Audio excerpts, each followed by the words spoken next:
Rest assured, neither the LSD nor the Pan-Democrats could have stirred up this political storm in a teacup all by themselves. They have gotten plenty of help from those media outlets and their owners who have long suffered from a delusion of grandeur, as self-proclaimed kingmakers or super freedom fighters in the SAR.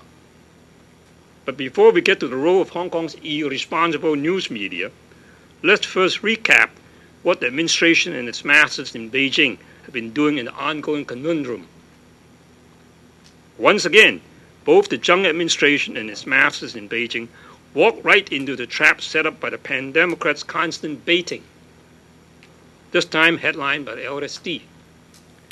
Instead of ignoring all the polemics and just staged the by-election as required by the Basic Law, the powers that be reacted as though the sky would fall just because it's being called a de facto referendum.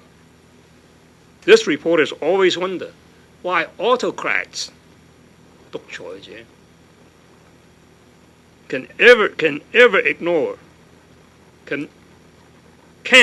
ignore even the slightest hint of a challenge, whether real or imagined, whether plausible or possible, and must react, quote, with overwhelming force, at least rhetorically.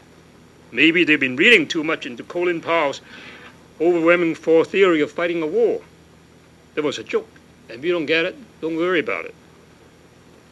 Sure as night follows day and vice versa, as soon as the AR and Beijing authorities or the functionaries in the SAR opened their big mouths, what started out as LSD's folly all of a sudden got legs.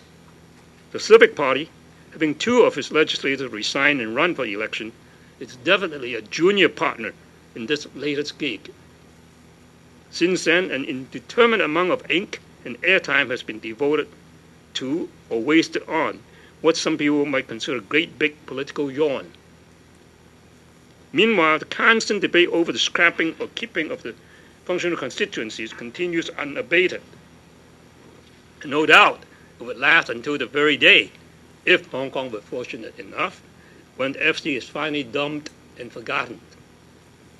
It takes a lot of hubris and thick skin on the part of the privileged on Upper and Lower Albert Roads to reiterate that neither the SAR nor Beijing is ready to deal with the FC issue, as consensus had not been reached in Hong Kong on how to go about scrapping it.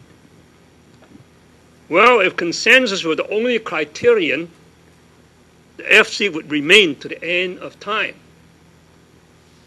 One doesn't need to be either a brain surgeon or a rocket scientist to realize that half of the legislature, whose very survival is dependent on keeping the status quo, would ever agree to its own demise.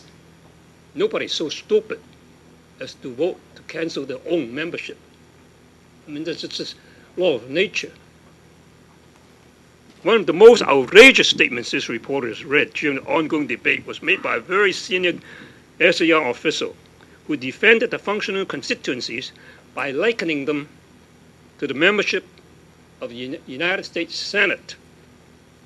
This gentleman went to school in the States and should have known that the U.S. Senate was established by the Founding Fathers to ensure that the less populated states would have as equal a voice as that of the most populous states in one chamber of the bicameral Congress, so that there would be the necessary checks and balances in the legislative branch of the federal government.